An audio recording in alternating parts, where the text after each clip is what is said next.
Today I want to explore the situation of a person in the Bible that we commonly refer to as Doubting Thomas. There are 11 references in Scripture to Thomas, and he was an early disciple, one of the 12 of Jesus, that was closely with him for 3 years. So he knew him well. They ate together. They slept often in the same places. They traveled together. And Thomas is mentioned in each of the Gospels, Matthew, Mark, Luke, and several times in John. I'd like you to turn to John 20, and we'll just look at a little bit of background in John 20. And the background of this is after the crucifixion of Jesus, and in John 20, it tells us that Mary went to the tomb and it was empty. Well, this is not common when you go to a tomb and somebody died and they're not there.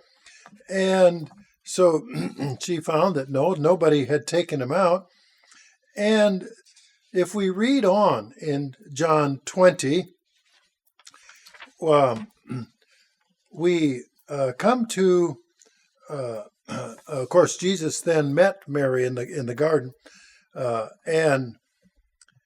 and then said in verse 17, "Don't cling to me, I've not yet ascended to my Father, but go to the brethren and say them that I'm ascending to my Father, your Father, and to my God and your God."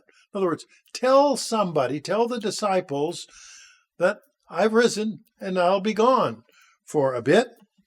And verse 18, and Mary Magdalene told the disciples that she had seen the Lord and he had spoken these things to her. Now, it doesn't say that she told all of them, but she told his disciples. And then in verse 19, the same day at evening, the first day of the week, when the doors were shut where the disciples were assembled for fear of the Jews. Hey, if they killed Jesus, how much more could they be killed? So they were worried. And then, to their shock, I presume, and surprise, Jesus came and stood in the midst of them and said, "Peace be with you." Verse 20, when he said this, he showed him his hands and his side. And of course, his hands were nailed to the crucifixion, at the crucifixion to the beam, and his side where it was pierced with a sword. So he was demonstrating to them, yep, this is really me. And the disciples were glad that they saw the Lord. Now, so we're going to go ahead because Thomas, as is commonly referred to, was a doubter. But as we'll first learn to understand that if we take a look then in John 20 and verses 19 and 20, that Jesus showed the disciples his hands and side. But it doesn't say all of the disciples. Okay, so we'll read on. And then in verse 24 and 25, now Thomas, Didymus, one of the 12, was not with them when Jesus came. The other disciples therefore said to him, "We've seen the Lord." And he, Thomas, said to them, "Unless I see his hands and the print of the nails and put my finger into the print of the nails and put my hand in his side, I won't believe." Well, hence people call him Doubting Thomas, because he said, I'm not going to believe that. Why would Thomas say something like that? Well, I want to give you a little background here as to the story of Thomas. And to give you that background, I'm going to use my own family. I have a set of twin daughters. And I found out they were going to be twins when they were 12 weeks in the embryonic stage. Didn't know they would both be girls. Didn't know if there's 2 girls, 2 boys, 1 girl and 1 boy. Just didn't know. They said, well, later on, ultrasound said 70% chance they'll both be girls. Okay, well then, but that's not 100%. So went off to the hospital and I packed a bag. For baby clothes, 1 bag. I said, well, we know for sure one of them's going to be a girl. So I'll pack a pink little outfit for a baby. And I'll pack a green one for the second one. And then I'll pack a blue outfit in case there's a boy that shows up. So if there's 2 girls, I got pink and green. And if there's 2 boys, I got blue and green. And it'll all be covered. It won't be embarrassing for me. So off they went. And of course, the hospital considered, or the midwifery center said, hey, it's a high-risk pregnancy because mother's over 35 and it's twins. So there's 2 reasons you got to go to the hospital. All the other kids were not born in the hospital. And the insurance company said, oh, high risk, you got to go to the hospital. So we're going to go to the hospital. So I paid for the obstetrician to stand there and watch the midwife deliver the babies. So I get to pay them both. And everything was fine. And the and delivery was fine. And of course, now I had to dress the babies. And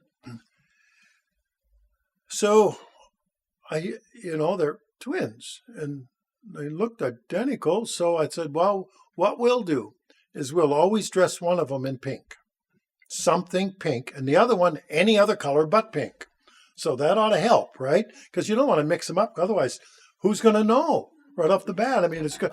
They'll have, they got footprints, or handprints, you're going to look at those. So we dressed that color scheme, and that kind of worked out for quite a while because nobody else in the family could tell the difference either. I said, look for pink. One of them will have pink socks, pink outfit, something pink on it. The other one will never have pink on it. And that worked out. So off to school they went. At some point, which one's wearing the pink? Now one had red. That can deceive you if you're not sure. But there they were. And then, of course, we had... I sent them off to summer camp. They went to camp in Texas. Now, I wasn't there, but they were. Now, which one is which? I couldn't tell you by this picture. And I asked how camp went. And they said, well, camp was fine, except that there were 2 sets of identical twin girls at camp and 2 sets of identical twin boys. And I said, well, that had to be confusing. They said, yeah, everybody was having a nervous breakdown because they didn't know who they talked to last. They would start a conversation with one person, think it was the same one, and then try to continue it. And the other one had never met them before. So you have this issue. And of course, this is at the Scandinavian Festival up in Junction City, Oregon. They both dress, but you'll notice one has some pink on. They came here when they, and so you can get a little close up. Which one is which? Well, I couldn't tell you either unless we had some kind of code or something going on. We go to a wedding and they will dress appropriately, but one of them is in pink, you will notice. And then there was their sister got married, another sister got married, and she had a color scheme for bridesmaids. So one of them wore a flower so you could tell which one was which at that situation. So we have the twins, and to show you close up how hard it is to tell which one is which. And the issue comes, well, after a while, well, those are the twins. So I'm going to show you the next picture. These are not twins. That's a different sister. So which one is the twin and which one is not the twin? You see the challenge. Some of you may have met these, but this is a challenge. Same eye color, hair color, close look. Well, so let's go then back to Thomas Didymus, and Didymus is the Greek term for twin. Thomas, the disciple of Christ, was a twin. Now, along the way, of course, my darling little girls, and they went to school, I found this out after graduation. They didn't tell me till after graduation from high school. And they said, well, the school would never put them in the same class. So they took a different schedule, but if one took a test in the morning, I found out after they graduated, they said, well, sometimes we would just switch clothes and the same girl would take a test in the afternoon, the same test so we could do better, calling ourselves the other name. Now, they responded to either name until they figured out who they were, until they were 4 or 5 years old.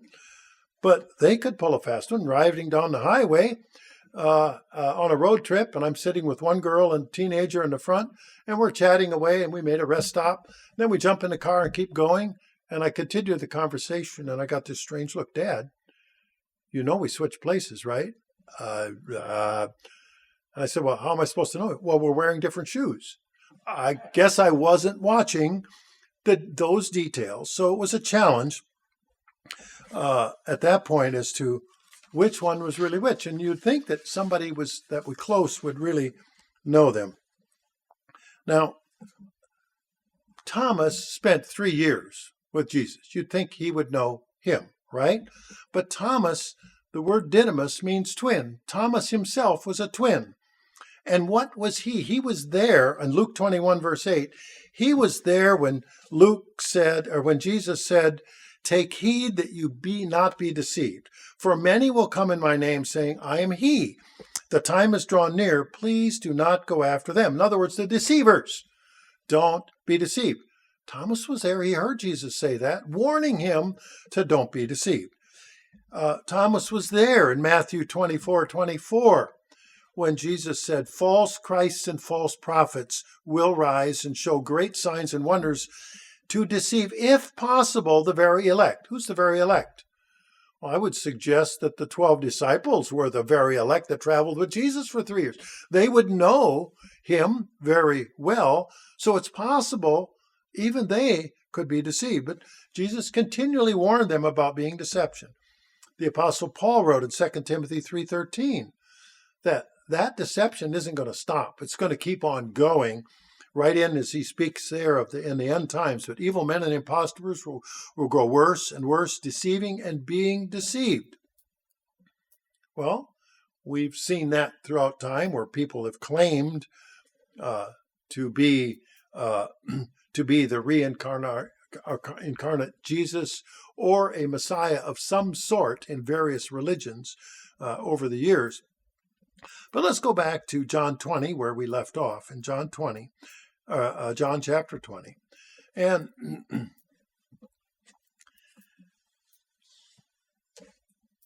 after 8 days, John 20, verse 26, after 8 days, Jesus' disciples were again inside with them, and Jesus came, the doors being shut. In other words, it was a closed room, stood in the midst and said, peace be to you. And Jesus said to Thomas, reach your fingers here, look at my hands, and reach your hands here, put in my side. Do not be unbelieving, but believing. And Thomas answered and said to him, my Lord, my God. He recognized who it was. Now there was no question as to who it was. Well, you say, well, he should have at least known that. Well, what did Thomas know? How many brothers did Jesus have? There's 4 brothers that we know of that were listed, and there has to be at least 2 sisters because it says he had sisters. That means there's 5 brothers.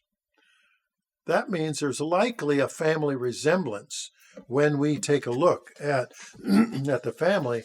And Thomas may have pulled the same shenanigans that other twins did. We don't know that, but there was a reason that he wanted more proof rather than just somebody else saying something.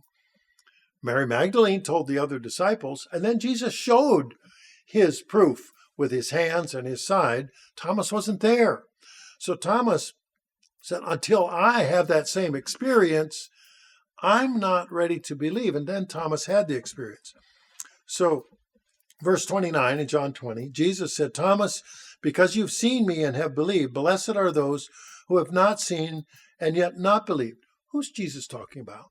He's talking about those that would come dozens of years, hundreds of years, 2,000 years later, because we aren't there to examine the nail prints in the hand, to see the spear that was wound that was thrust into the side. And so he's saying that we don't have the same level of evidence, but we don't just have to take one person's word for it. The disciples at first, were taking Mary Magdalene's word for it, and they thought it was nonsense. And then Jesus showed them the evidence and later showed Thomas. That's normal. People just don't get up out of the grave and walk around. And so there was a reasonable doubt. Is this really happening now? And so Jesus warned them ahead, don't be deceived. They were not going to be deceived. Thomas sure wasn't going to be deceived because he grew up in that environment as a twin. But now we look at so many years later where we don't have that first-hand experience. We've only got third-hand experience, and witnesses have written about the sacrifice of Jesus Christ and his resurrection. Well, what can we learn about this? We can learn what our responsibility is. In Acts 17, verse 11, and this is the apostles are going out and they're preaching. And of course, who's going to believe them? They're preaching. And so people want proof. And in this case, Acts 17:11, the Bereans were the next stop on this apostolic trip, and said they were more fair-minded than those in Thessalonica. What's fair-minded? Meaning receptive of the gospel. Receptive. However, they weren't faithless. They weren't doubtful. But what did they do? They searched the scriptures daily to find out whether these things be so. So they weren't just going to take somebody's, because what did Jesus say repeatedly? Don't be deceived. There's going to be people coming for the deception. And where did they receive the word with readiness? They were willing to understand. They wanted more of the truth. But then they wanted evidence, just like Thomas did. And we really should consider honoring Thomas, who wanted the proof. And if we just go by what somebody else says, isn't that what Jesus warned us about? He didn't say, oh, read a paper, read a document, and then go by what somebody else wrote. What did it say? It's like the Bereans. Search the scriptures to see what is so. So our responsibility is really defined by this experience that Thomas has. So rather than calling him Doubting Thomas, which he's commonly done now for almost 2,000 years, is really, he's a responsible Thomas wanting proof of what has occurred. Proof of what? The most remarkable event in human history, and that is the resurrection of Jesus the Messiah. So let's embrace Acts 17:11. Let's make sure that each of us receive the word in all readiness, and then search the scriptures, not once in a while, not from month to month or year to year, daily, to find out whether these things were so, and put our hearts where Jesus told us to, and avoid being deceived.